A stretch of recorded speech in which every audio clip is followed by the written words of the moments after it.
નમસ્કાર દર્શક મિત્રો, સ્વાગત છે આપનું મંતવ્ય ન્યૂઝમાં। મેટ્રો 10 સાથે હું છું અંકિતા। નજર કરીએ મહત્વપૂર્ણ સમાચારો પર। તો વીએસ હોસ્પિટલને રિનોવેશન કરવા માટે એએમસી ને એચસીની લીલી ઝંડી મળી છે। આ સમાચાર સામે આવી રહ્યા છે, જેમાં ગુજરાત હાઈકોર્ટે રિનોવેશન કરવાની પરવાનગી આપી છે। હોસ્પિટલના રિનોવેશન પર રોક લગાવવા થઈ હતી અરજી, જેને હવે હાઈકોર્ટ દ્વારા પરવાનગી આપવામાં આવી છે। વીએસ હોસ્પિટલને લઈને આ વિગતો છે, જેમાં રિનોવેશન સમયે હોસ્પિટલની સુવિધામાં ફેરફાર રહેશે તેવું સરકાર દ્વારા જણાવવામાં આવ્યું છે। રિનોવેશનને લઈ હોસ્પિટલમાં બેડ ઓછા રખાશે। તો વીએસ હોસ્પિટલના રિનોવેશનને લઈને આ વિગતો સામે આવી રહી છે, જેમાં વીએસ હોસ્પિટલના રિનોવેશન માટે એએમસીને હાઈકોર્ટની લીલી ઝંડી મળી છે। ગુજરાત હાઈકોર્ટે રિનોવેશન કરવા પરવાનગી આપી છે। હોસ્પિટલના રિનોવેશન પર રોક લગાવવા જે અરજી થઈ હતી, તો હાઈકોર્ટે તેને પરમિશન આપી છે। રિનોવેશન સમયે હોસ્પિટલની સુવિધામાં થોડો ફેરફાર રહેશે તેવું સરકાર દ્વારા જણાવવામાં આવ્યું છે। રિનોવેશનને લઈ હોસ્પિટલમાં બેડ ઓછા રખાશે।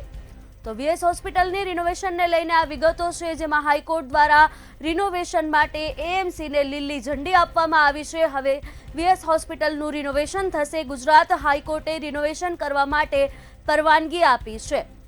હોસ્પિટલના રિનોવેશન પર રોક લગાવવા જે અરજી થઈ હતી, તો વીએસ હોસ્પિટલને રિનોવેશન માટે હવે પરવાનગી મળી છે હાઈકોર્ટ તરફથી।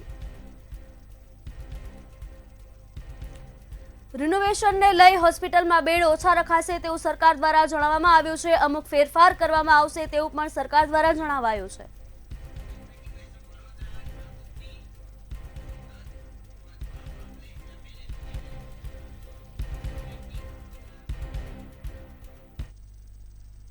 આગળ વડોદરાથી સમાચાર સામે આવી રહ્યા છે, જ્યાં વડોદરામાં ડ્રગ્સની લતને વધવાને લઈ એમએલએનું નિવેદન સામે આવ્યું છે। વડોદરાથી આ સમાચાર, જ્યાં ડ્રગ્સની લત વધવા મામલે એમએલએનું નિવેદન સામે આવ્યું છે। ડભોઈના ધારાસભ્ય શૈલેષ સોટ્ટાનું નિવેદન સામે આવ્યું છે।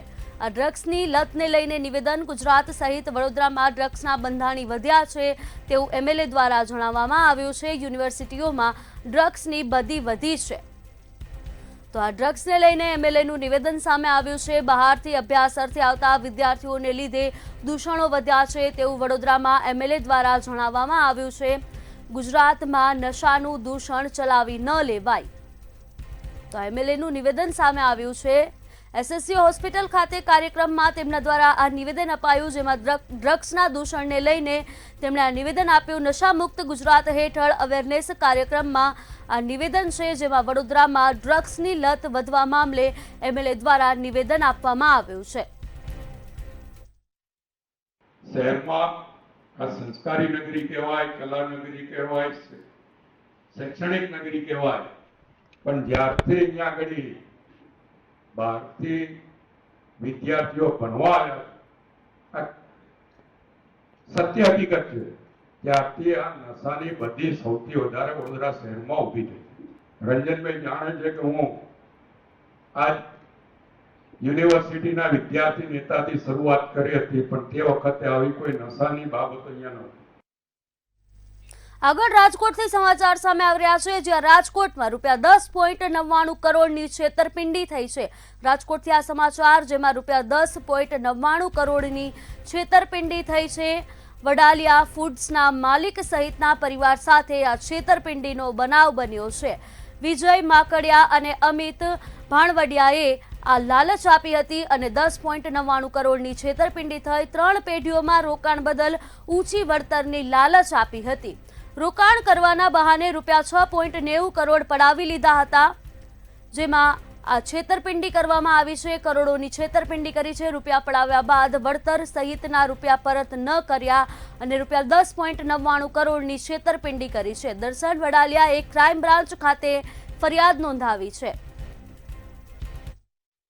કે ગુનાના 2 આરોપીઓ વિજય માકડિયા અને અમિત ભાણવડિયાએ પોતાની પેઢી દર્શન મિનરલ્સ, જય સ્ટોન કસર તથા દર્શીલ સ્ટોન કસર કે જે રેતી કપચીનો વેપાર કરે છે, કે તેમાં જો રૂપિયાનું રોકાણ કરશો તો 12% જેટલું વળતર આપવામાં આવશે। આવો વિશ્વાસ કેળવી ફરિયાદી થતે અન્ય રોકાણકારો પાસેથી કટકે ટોટલ ₹6.90 કરોડ રૂપિયા જેટલું રોકાણ કરાવેલ હતું અને ત્યારબાદ ફરિયાદી સાથે અન્ય રોકાણકારો સાથે ગુનાહિત વિશ્વાસઘાત કરવામાં આવેલ હતો. ગુનાની ગંભીરતાને જોઈને રાજકોટ સિટી ક્રાઇમ બ્રાન્ચની અલગ અલગ ટીમો આ બંને આરોપીઓને પકડવા માટે પ્રયત્નશીલ હતી. ત્યારબાદ આ ગુનાના એક આરોપી અમિત ભાણવડિયાને પકડવામાં આવેલ છે. મહારાષ્ટ્રમાં બીએમસીની ચૂંટણીમાં ભાજપે ભવ્ય જીત મેળવી છે. વડાપ્રધાનના વિકસિત ભારતના સંકલ્પની જીત થઈ છે. ગુજરાતના વિવિધ જિલ્લાઓમાં પ્રદેશ કાર્યાલય કમલમ ખાતે જશ્ન મનાવવામાં આવી રહ્યો છે. ગાંધીનગર કોબા પ્રદેશ કાર્યાલય ખાતે ઢોલ નગારા સાથે કાર્યકર્તાઓએ વિજય વધાવ્યો હતો. તો વડોદરામાં સયાજીગંજના ડેરીડેન સર્કલ પાસે આ ભવ્ય ઉજવણી કરવામાં આવી હતી. તેમજ પાટણના બગવાડા દરવાજા ખાતે ભાજપના આગેવાનો અને કાર્યકરોએ આતિશબાજી કરી ખુશી મનાવી હતી. સુરત શહેરમાં પણ ભાજપ કાર્યાલય ખાતે ફટાકડા ફોડી ઉજવણી કરવામાં આવી હતી. ભાજપ કાર્યકરોએ એકબીજાને મીઠાઈઓ ખવડાવી ઉજવણીમાં ધારાસભ્યો અને ભાજપ કાર્યકરો હાજર રહ્યા હતા.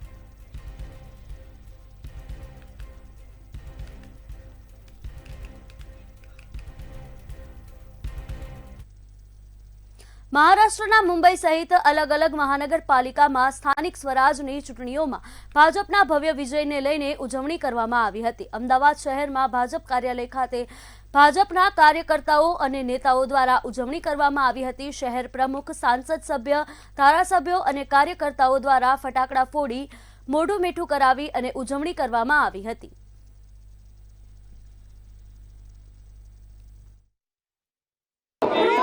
કોર્પોરેશનનું આજે પરિણામ આવ્યું છે અને ભાજપની તેમાં ઐતિહાસિક જીત થઈ છે. તેને લઈને અમદાવાદના બીજેપી કાર્યાલય ખાતે જે ઉજવણી છે, જીતનો જશ્ન છે, તે કાર્યકર્તાઓ દ્વારા મનાવવામાં આવી રહ્યો છે. અમદાવાદ પશ્ચિમના સાંસદ છે દિનેશ મકવાણા, તેમની સાથે જે અમદાવાદના ધારાસભ્યો છે, અમદાવાદના મેયર છે, ફટાકડા ફોડીને એકબીજાને જે મોં મીઠું કરાવીને આ જીતનો જશ્ન છે તે મનાવવામાં આવી રહ્યો છે. કારણ કે ભાજપની જે બેઠકો છે તે મુંબઈમાં નથી. ભાજપ છે તેની જીત મુંબઈમાં વધારે બેઠકો ઉપર થઈ છે.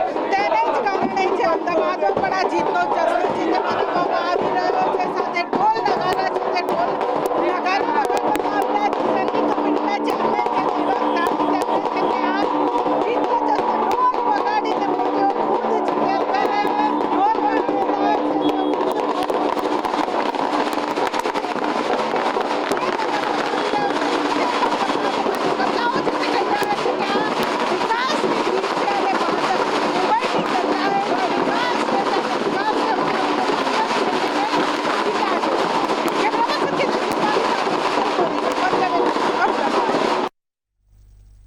મહારાષ્ટ્રના મુંબઈ સહિત અલગ અલગ મહાનગરપાલિકામાં સ્થાનિક સ્વરાજની ચૂંટણીઓમાં ભાજપના ભવ્ય જીતને લઈને ઉજવણી કરવામાં આવી હતી. રાજકોટ શહેરમાં ભાજપ કાર્યાલય ખાતે ભાજપના કાર્યકર્તાઓ અને નેતાઓ દ્વારા ઉજવણી કરવામાં આવી હતી. શહેર પ્રમુખ, સાંસદ સભ્ય, ધારાસભ્યો અને કાર્યકર્તાઓ દ્વારા ફટાકડા ફોડી અને મોઢું મીઠું કરી ઉજવણી કરવામાં આવી હતી.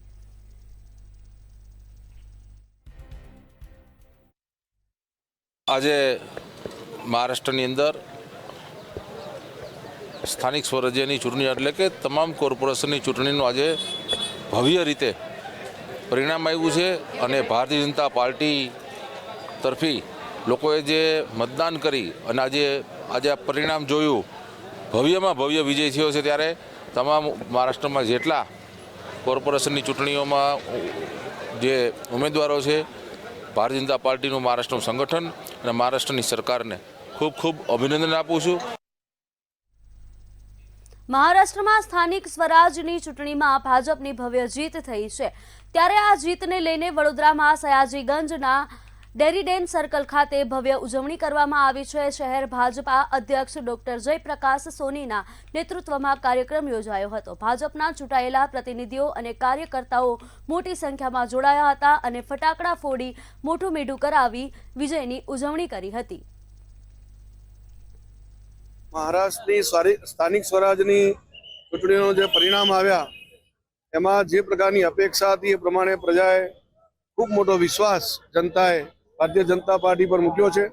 એમાં પણ ઐતિહાસિક વિજય ગણી શકાય એવો મુંબઈ મહાનગરપાલિકામાં કેટલા વર્ષોની જે રાહ જોવાતી હતી એ પ્રમાણે આજે ભારતીય જનતા પાર્ટીએ 2/3 બહુમતીથી મુંબઈ મહાનગરપાલિકામાં પણ ભગવો લહેરાયો છે. આ વિજય બદલ અમારા રાષ્ટ્રીય નેતૃત્વ અને પ્રાદેશિક નેતૃત્વ સૌને ખૂબ ખૂબ અભિનંદન આપું છું. એમના નેતૃત્વમાં આવો ભવ્ય વિજય જે અમારી એક પરંપરા રહી છે. ભાવનગરના વર્તેજ ખાતે સાકાર થનાર શૈક્ષણિક સંકુલ અને મુખ્યમંત્રીના સન્માન સમારોહ યોજાયો હતો. ભાવનગરમાં શિક્ષણના નવા અધ્યાયનો પ્રારંભ થવા જઈ રહ્યો છે. અટલ ઓડિટોરિયમમાં આયોજિત કાર્યક્રમમાં સમાજના અગ્રણીઓ અને મુખ્યમંત્રીનું ભવ્ય સન્માન કરાયું હતું, જેમાં વર્તેજ ખાતે આશરે ₹30 કરોડના ખર્ચે નિર્માણ પામશે અત્યાધુનિક મહારાજા કૃષ્ણકુમારસિંહજી શૈક્ષણિક સંકુલ ગોહિલવાડની ધરા પર શિક્ષણ અને સમાજ સેવાના સમન્વય સમાન એક ભવ્ય પ્રોજેક્ટ આકાર લઈ રહ્યો છે.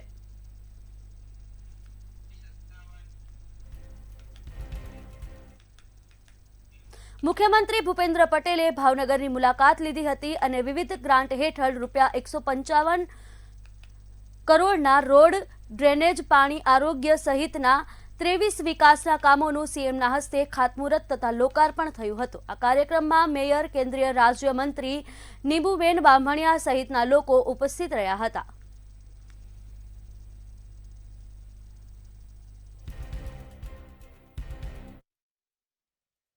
ભાવનગર મહાનગરપાલિકાના વિઝનને અનુરૂપ વિકાસ અને વિશ્વાસ સાથે આગળ વધી રહી છે એના સાક્ષી આજનો આ અવસર છે. 156 કરોડના 23 થી વધુ વિકાસના કામોમાં પીવાનું પાણી, ટ્રાફિક, પરિવહન, પર્યાવરણ અને સ્વચ્છતા તેમજ સામાજિક સાંસ્કૃતિક વિકાસના કામો આવરી લેવામાં આવ્યા છે. સામાજિક અધિકારીતા શિબિર ભારત સરકારની એડીપ યોજના તેમજ GETCO, PGVCL અને CSR કાર્યક્રમ અંતર્ગત નિઃશુલ્ક દિવ્યાંગ સાધન સહાય વિતરણ કેમ્પનું આયોજન ગુજરાતના મુખ્યમંત્રી ભૂપેન્દ્ર પટેલના વરદ હસ્તે કરાયું હતું. શહેરના જવાહર મેદાન ખાતે યોજાયેલ કાર્યક્રમમાં 1016 જેટલા દિવ્યાંગજનોને સાધન સહાય અર્પણ કરવામાં આવી હતી, જેમાં આશરે ₹1 કરોડ 10 લાખના સાધનોની સહાય અર્પણ કરાઈ હતી, જેમાં ભાવનગરના પૂર્વ અને પશ્ચિમ ગ્રામ્ય વિધાનસભાના વિસ્તારના દિવ્યાંગજનો ને સહાય આપવામાં આવી હતી, તેમજ જિલ્લાની 7 વિધાનસભામાં 2700 એસેસમેન્ટ કરી જરૂરિયાત પ્રમાણે સાધનોની સહાય માટે કેમ્પ કરાયા હતા. કાર્યક્રમમાં મુખ્યમંત્રી ભૂપેન્દ્ર પટેલ, વિવિધ રાજકીય આગેવાનો, અધિકારીઓ અને મોટી સંખ્યામાં દિવ્યાંગજનો તેમજ તેઓના પરિવારજનો ઉપસ્થિત રહ્યા હતા. પ્રજાવત્સલ્ય રાજવી કૃષ્ણકુમારસિંહજીની દિવ્ય ચેતનાને વંદન કરું છું.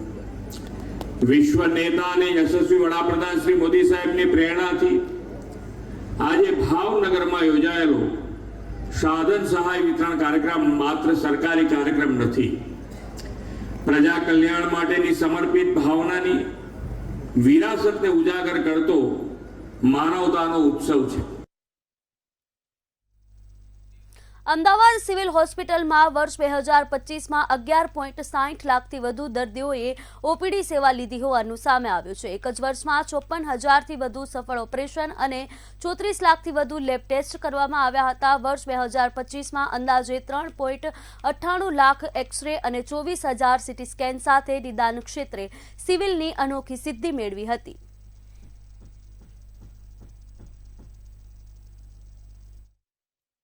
એમના થકી સિવિલ હોસ્પિટલમાં આવનાર દર્દીઓની સંખ્યા આ વર્ષે પણ એટલી જ જોવા મળી છે. 1 લાખથી વધારે લોકો દાખલ થયા, 54,000થી વધારે સર્જરી થઈ, લગભગ 4 લાખ જેટલા એક્સરે, 24,000થી વધારે સીટી સ્કેન, 34 લાખથી વધારે બ્લડ ટેસ્ટ અને 11,000થી વધારે MRI થયા આ વર્ષે, એટલે કે 2025ના આંકડા જોઈએ તો આ એ બતાવે છે કે જે ગુજરાતની અંદર આવેલી સરકારની મોટામાં મોટી વ્યવસ્થામાં લોકોને ખૂબ આસ્થા, ખૂબ વિશ્વાસ છે.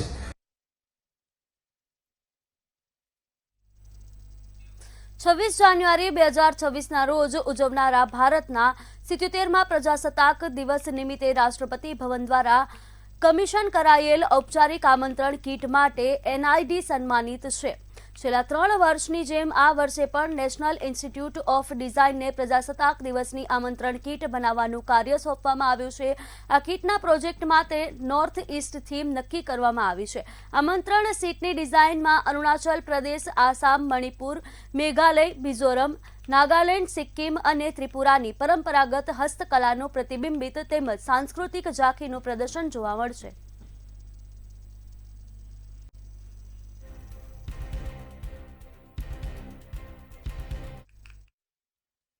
और अभी हम लोग 26 जनवरी का काम पूरा किए. माननीय राष्ट्रपति जी का जो इनविटेशन किट पिछले 1 साल से हम बना रहे हैं. हमने शुरुआत दक्षिण के भारत के प्रांत से शुरू किए थे, क्योंकि पहला जब हम शुरू किए थे 26 जनवरी 2025 का, उस समय दक्षिण के जो भारत के प्रांत हैं वो प्रमुख 5 प्रांत हमारा थीम था. उसके बाद 15 अगस्त में जब हमने किया तो पूर्वी क्षेत्र के जो 4 प्रांत हैं वो हमारा थीम था. इस बार का थीम माननीय राष्ट्रपति जी के ऑफिस से जो दिया गया था, भारत की उत्तर पूर्वी नॉर्थ ईस्टर्न एरिया. 26મી જાન્યુઆરી એટલે પ્રજાસત્તાક દિવસ અને પ્રજાસત્તાક દિવસની ઉજવણી ભારત દેશમાં ધામધૂમથી થતી હોય છે. ત્યારે રાષ્ટ્રપતિ ભવનથી આમંત્રણ પત્રિકાઓ જે છે તે વિશેષ રૂપે ખાસ મહેમાનોને મોકલવામાં આવતી હોય છે. ત્યારે છેલ્લા 3 વર્ષથી આ જે જવાબદારી છે આમંત્રણ પત્રિકાની ડિઝાઇન બનાવવાની તે એનઆઈડીને મળતી હોય છે. ત્યારે આ વખતની જે પત્રિકા છે એ પહેલાં તમને બતાવીશું. આ પ્રમાણેની પત્રિકા જે છે તે તૈયાર કરવામાં આવી છે, જેમાં નોર્થ ઇસ્ટની થીમ રાખવામાં આવી છે. હવે આ થીમમાં શું શું આવરી લેવામાં આવ્યું છે આ બધી વસ્તુને લઈને આપણે વાત કરીશું. सत्यवेद जी अपनी जोड़े छे. सत्यवेद जी, पहले तो नॉर्थ ईस्ट की थीम फाइनल की गई है, कितना टाइम लगा, कितने आर्टिस्ट ने इसमें काम किया और मेन मुख्य क्या है जो इस आमंत्रण पत्रिका में अट्रैक्टिव है? ये इसमें करीबन 300 लोग काम किए हैं और इसका आइडिया ये है कि वो उनका अपना जो कल्चर और ट्रेडिशन है वो सबको दिखाए और नॉर्थ ईस्ट इंडिया का डाइवर्सिटी और यूनिटी को हाईलाइट करे और वो देश की सब जगह पे इम्पोर्टेंट लोगों की तक पहुँचे और वो क्राफ्ट के बारे में वो जाने और अपना ट्रेडिशन को और उनका ट्रेडिशन को हम लोग अप्रिशिएट करें. वो आइडिया था और इसमें हर एक स्टेट में से अलग अलग लोग काम किए हैं और यहाँ पे आके भी लोग काम किए हैं. यहाँ पे आके करीबन 100 लोग यहाँ पे काम किए हैं अलग अलग क्राफ्ट के, और हर एक स्टेट के अंदर वो लोग काम किए हैं जहाँ पे एनआईडी का टीम वहाँ पे जाके उनके साथ काम करके वो लेके आके यहाँ पे पूरा जुड़वाया है. अच्छा, कितने आर्टिस्ट ने इसके अंदर काम किया है और कितना टाइम लगा? करीबन 400 आर्टिस्ट 400 क्राफ्ट्समैन काम किया है, करीबन 20-25 डिज़ाइनर्स काम किए हैं और अपना स्टाफ पूरा काम किए हैं इसमें. તો જે પ્રમાણે સત્યદેવભાઈએ જણાવ્યું કે નોર્થ ઇસ્ટની સંસ્કૃતિની ઝલક જે છે તે આ આખી આમંત્રણ પત્રિકા છે તેની અંદર જણાવવામાં આવી છે. સાથે જ તે સ્ટેટમાં જે ઉપયોગમાં લેવાતી ઘણી બધી વસ્તુઓ છે, સાથે જ ત્યાંનું જે ગ્રીન બાંબુ છે, ત્રિપુરા છે, આ બધી જ વસ્તુની ઝલક જે છે તે આ જે આમંત્રણ પત્રિકા છે તેમાં બતાવવામાં આવી છે. ખાસ જો વાત કરવામાં આવે તો હવે 26મી જાન્યુઆરી જ્યારે નજીક છે ત્યારે આ આમંત્રણ પત્રિકા બનીને તૈયાર છે અને રાષ્ટ્રપતિ ભવન ખાતે આજે આમંત્રણ પત્રિકા લગભગ 1000 જેટલી આમંત્રણ પત્રિકાઓ જે છે તે આપવામાં આવશે. કેમેરા પર્સન કેતન શ્રીમાળી સાથે અનિતા પરમાર, મંતવ્ય ન્યૂઝ, અમદાવાદ. અમદાવાદ મહાનગરપાલિકા દ્વારા આયોજિત ફ્લાવર શોને બહોળો પ્રતિસાદ મળી રહ્યો છે. ઉત્તરાયણના પર્વ પર એક જ દિવસમાં 78,000થી વધુ લોકોએ ફ્લાવર શોની મુલાકાત લીધી હતી અને તેના કારણે એક જ દિવસમાં 90 લાખથી વધુની આવક થઈ છે. 1 જાન્યુઆરીથી શરૂ થયેલ ફ્લાવર શોમાં અત્યાર સુધીમાં 5 લાખથી વધુ લોકોએ મુલાકાત લીધી છે અને તેના પરિણામે 5 કરોડની આવક થઈ છે. 22 તારીખ સુધી આ ચાલનાર ફ્લાવર શોમાં રવિવારના દિવસે સામાન્ય રીતે 50,000થી વધુ પબ્લિક નોંધાઈ છે. આ ઉપરાંત ઉત્તરાયણ અને વાસી ઉત્તરાયણ આ જાહેર રજાના દિવસો હતા, એ દિવસોમાં ઉત્તરાયણના દિવસે 78,000થી વધુ અને વાસી ઉત્તરાયણના દિવસે 73,000થી પણ વધુ એ લોકો મુલાકાતીઓએ ફ્લાવર શોની મુલાકાત લીધી છે. અત્યાર સુધીમાં જોવા જઈએ તો 6 લાખ લોકોએ આ ફ્લાવર શોની મુલાકાત લીધી છે અને 6 કરોડથી વધુની ઇન્કમ ટિકિટ દ્વારા જે છે એ કોર્પોરેશનને આના દ્વારા થઈ છે. બીએપીએસના વડા મહંત સ્વામી મહારાજ 4 વર્ષ બાદ વડોદરા પધાર્યા હતા. મહંત સ્વામી મહારાજનું સ્વામિનારાયણ મંદિર અટલાદરા ખાતે ઢોલ નગારા સાથે ભક્તિપૂર્ણ ભવ્ય સ્વાગત કરાયું હતું. તેમજ 5000થી વધુ ભક્તો દ્વારા વેદ ધ્વનિ અને પુષ્પવર્ષા કરવામાં આવી હતી. આગામી 44 દિવસ સુધી મહંત સ્વામી વડોદરામાં રોકાશે.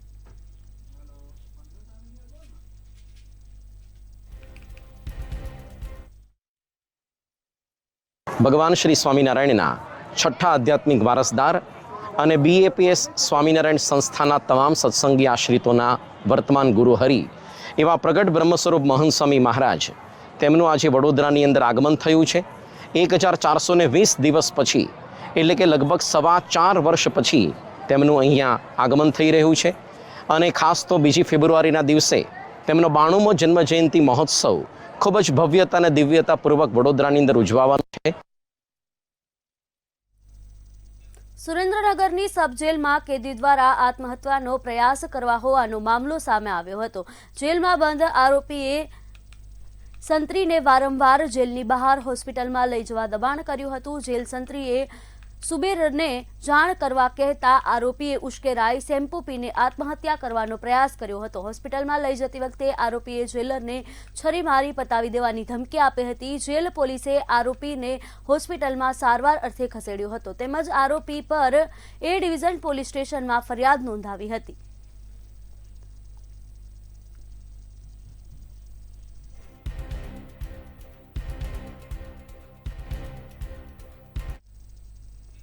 જૂનાગઢ મહાનગરપાલિકાના વોટર વર્કર્સ શાખા ફરી એકવાર વિવાદમાં આવી છે. લિક્વિડની ખરીદીમાં મોટી રકમના બિલો અનિયમિત રીતે મંજૂર કરાયા હોવાના આક્ષેપ કરવામાં આવ્યા હતા. મનપાને આર્થિક નુકસાન અને જાહેર આરોગ્ય જોખમાય તેવું કામ થતું હોવાનું વિરોધ પક્ષના નેતા દ્વારા આક્ષેપ કરાયા છે.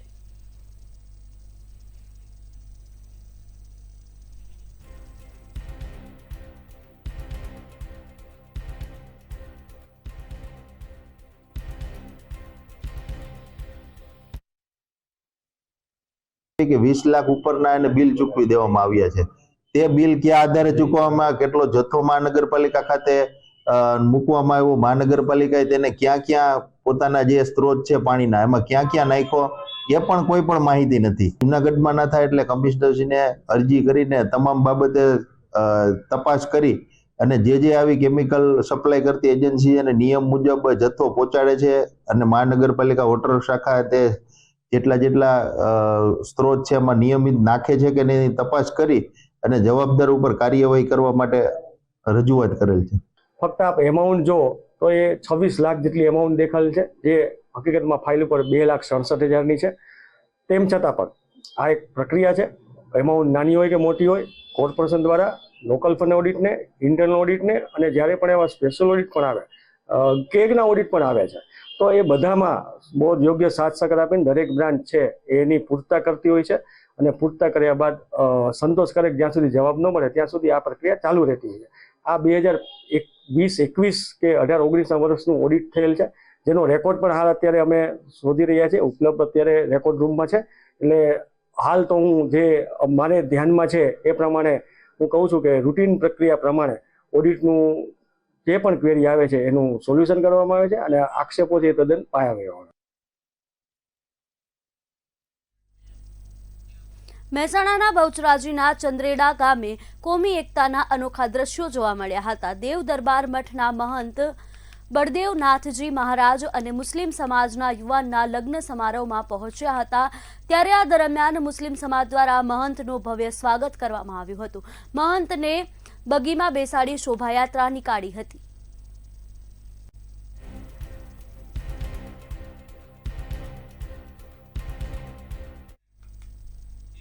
મહેસાણાના ખેરાલુથી અંબાજી સુધી ભાવની ધામ સંકલ્પ યાત્રા યોજાશે, જેને લઈને યુવા ક્ષત્રિય સેના ગુજરાત પ્રમુખ અભિજીતસિંહ બારડનું નિવેદન સામે આવ્યું છે. આગામી 18 જાન્યુઆરીએ ખેરાલુથી અંબાજી યાત્રાનું આયોજન કરવામાં આવ્યું છે, જેમાં 1008 ગાડીઓના જંગી કાફલા સાથે ક્ષત્રિય ઠાકોર સમાજ અંબાજી જશે. સમાજના ઉત્કર્ષ માટે ભાવની ધામનું